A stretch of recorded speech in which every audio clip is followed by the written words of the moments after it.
Hello, I'm Bob von Bargen. I want you to know that the World War II section of the Armed Forces Heritage Museum's Greatest of Our Generations is ready for viewing.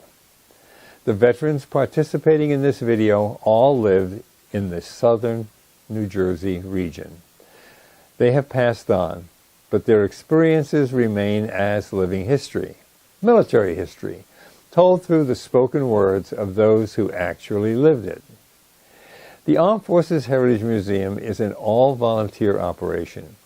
It costs about $4,000 to $5,000 to edit and produce these videos. If you enjoy this type of storytelling, I encourage you to support it with a tax-deductible contribution of any amount. Send your check to AFHM at Post Office Box 324, Wrightstown, New Jersey, 08562. Or you can visit the museum website, afhmus.org, and donate via PayPal. So with our appreciation for your attention and your support, let's watch the greatest of our generations, World War II.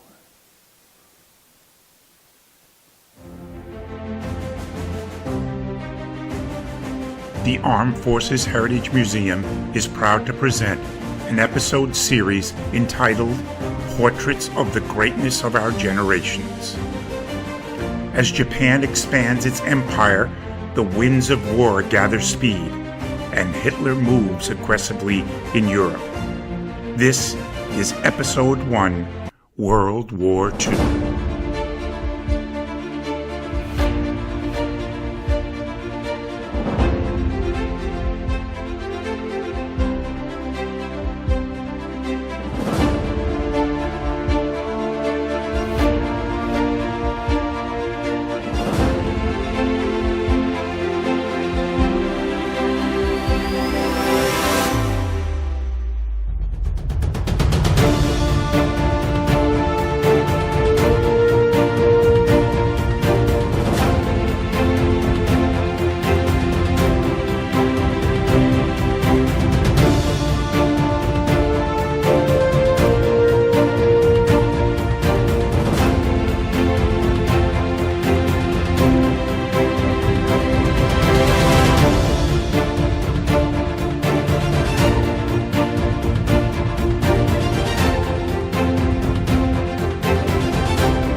It's 1938 in Germany. An 18-year-old Ernest Kaufmann is at work and responds to an alert to return home as the horrors of Kristallnacht, the night of broken glass, ensue. In just a few hours, close to 100 Jews were killed and more than 1,600 synagogues and numerous Jewish business establishments throughout Germany were ransacked and many were burned to the ground. 10th of November, 38. I get a frantic phone call from my sister, Ernest, go home immediately. All the synagogues are burning. I'm not there for a half hour, and our local policeman shows up. I've got orders to arrest every Jewish male between the ages of 16 and 65, quote unquote, for their own protection from the enraged German populace. The result was arresting probably 30 or 40,000 Jewish males between the ages of 16 and 65 and shipping them off to the various concentration camps. And we were marched off to the railroad station. There was a train that was waiting for us, and it took off. We had no idea where we were headed. Eventually, I don't know after how many hours, we ended up at Weimar, and then, of course, knew what was up. Weimar is right next to the Buchenwald concentration camp. We saw them flog people until they were unconscious.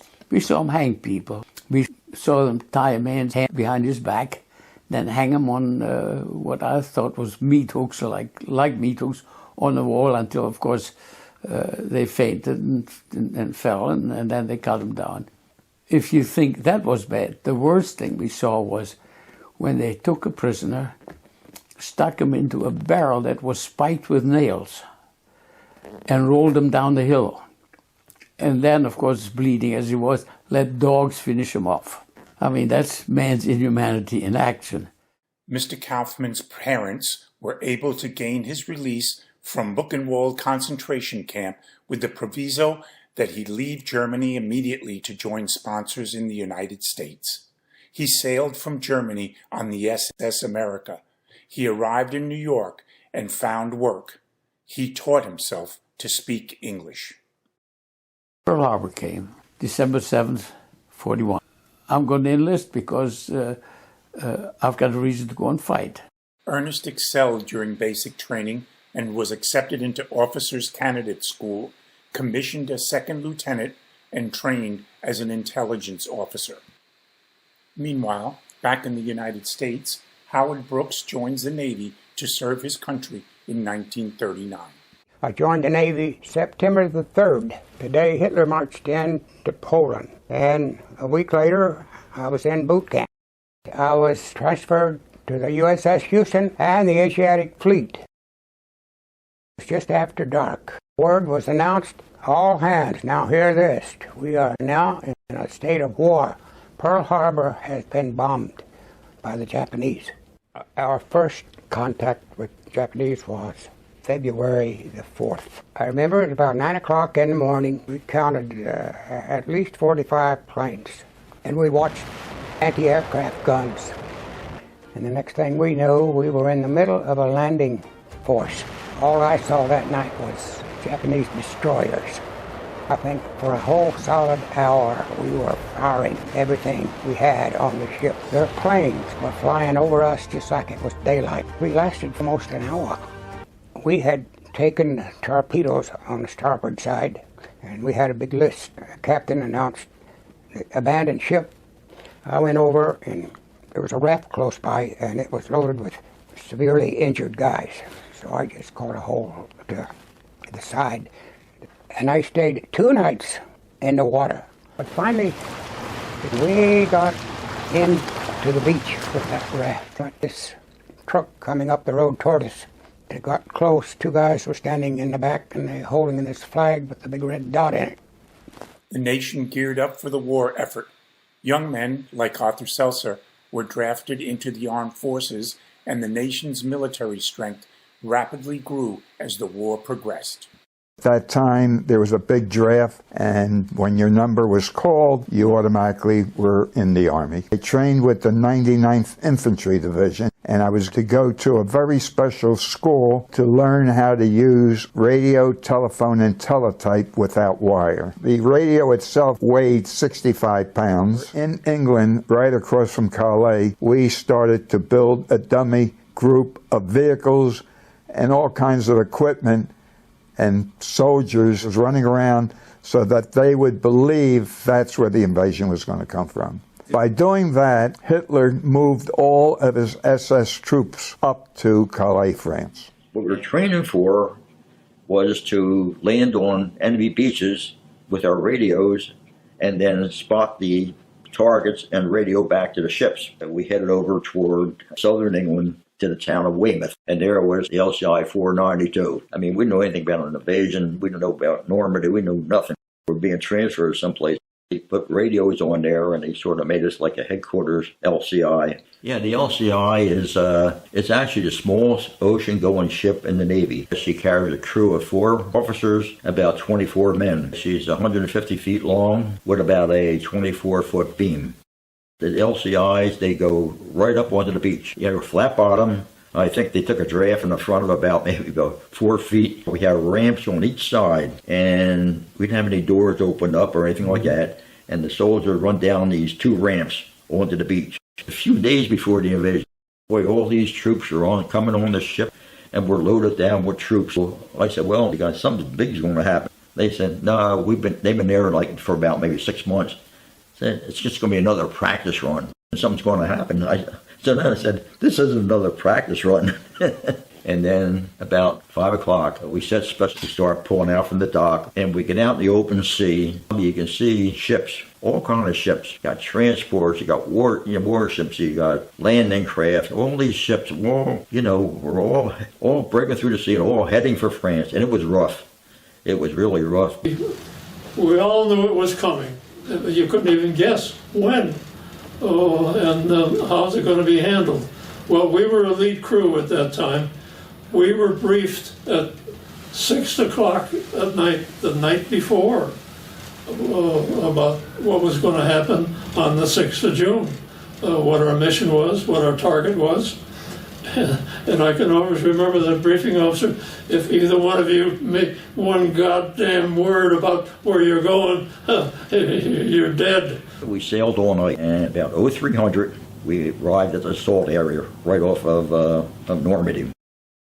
D-Day, the first mission was to bomb the beaches. On our way over, we couldn't see much of the water, but by the time we had dropped our bombs and began our return, the visibility of the channel was much better, and we could see what it was like down there. It was just one mass of ships. That's all you could see. You could hardly see the water. At 5:30 in the morning, the battleships opened up. The battleship Nevada, Texas, Tuscaloosa cruiser, and Quincy, and others that they started barraging. For a half hour, they just threw things in. When the first landing craft landed on Omaha Beach, 80 to 90% of them were either wounded or killed immediately. We got a message back: don't go out the front of the landing craft. The machine guns along the beach are all trained, waiting for the gangplank to go down. Go over the side of the ship on both sides and then work your way into shore. You cannot build a foxhole in wet sand. We only had one place to hide, and that was behind a dead body. It was the only way that we could save our life. We went into Omaha Beach. We landed at low tide because the Germans had obstacles on the beach. Our signalman, he was on the bridge, he saw all this. And he said the guys were running down these ramps. He said as soon as they run down the ramps, they were being cut down because they all sounded like a pretty big target. The Germans were up on the hill there, and they were matrixed in. Rommel really built an Atlantic wall, and they were mowing them down as they come across. And what the soldiers try to do is make it up this seawall, like a seawall there. And if they get there, they think the Germans couldn't shoot at them, so they were bunched up against there. The other were just laying there on the beach. They didn't even move. So our LCI really took a beating on Omaha. We said that was probably one of the bloodiest days in Coast Guard's history.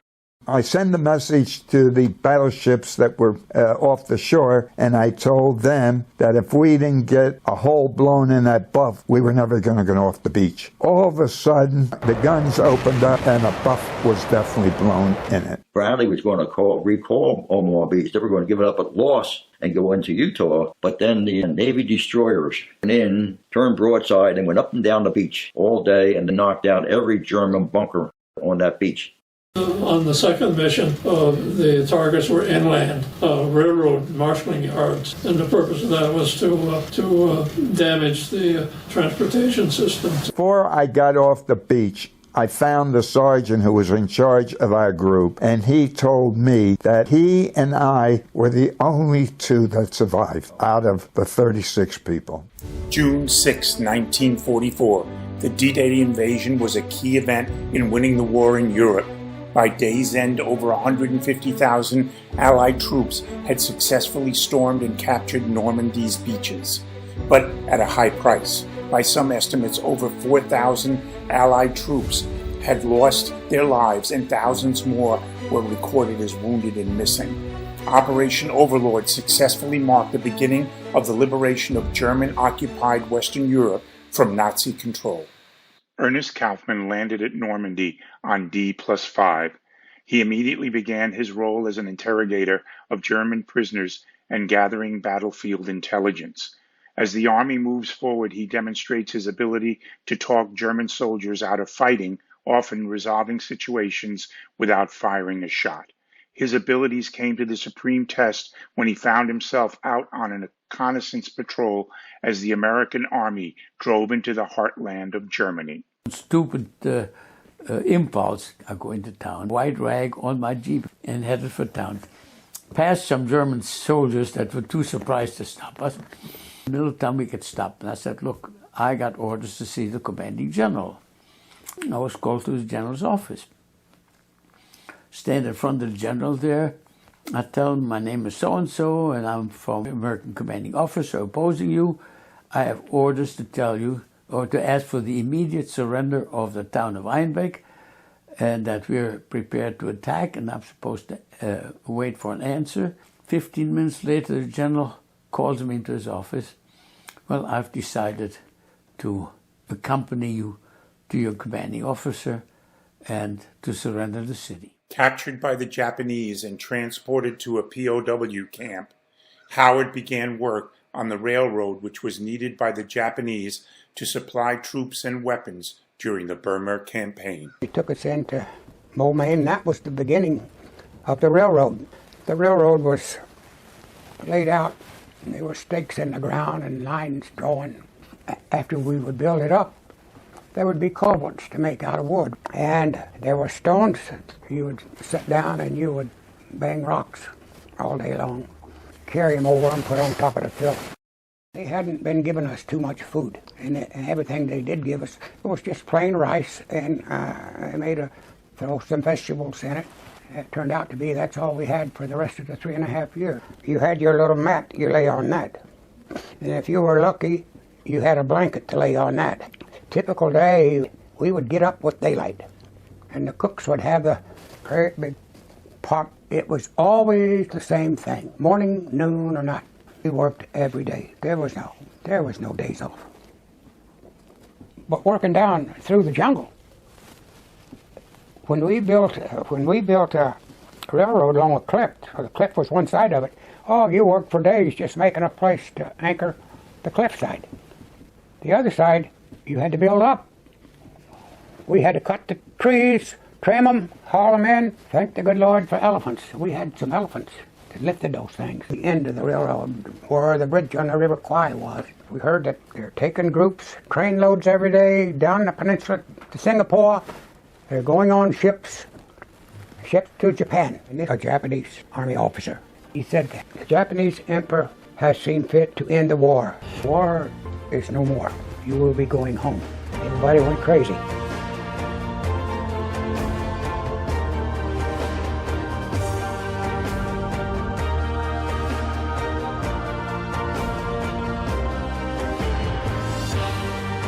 After the war resulted in victory in 1945, these young men were among the fortunate to survive and return home. The GI Bill provided many veterans with new education to help them transition into post-war civilian life.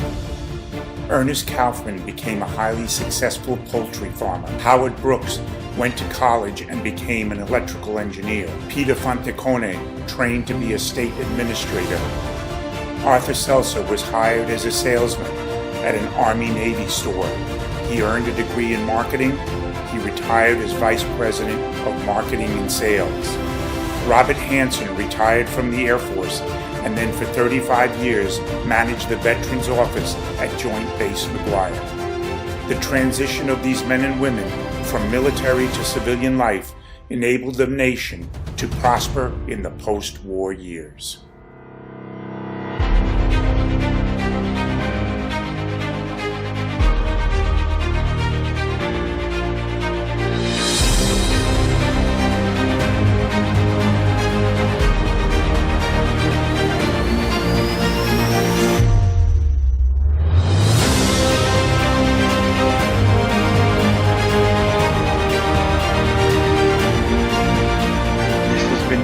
Of a series of segments that will honor the men and women who served the nation from World War II up to and including the struggle in Afghanistan. Stay tuned and watch for the next installment that will feature the greatness of our generations. The next Armed Forces Heritage Museum episode will highlight the men who responded to to the nation's call to halt communist aggression when the North Koreans invaded South Korea in 1950. We hope you enjoyed watching this film. Please help us to continue making these important documentaries by going to the AFHM website, where you can donate by check or credit card by using PayPal. Thank you.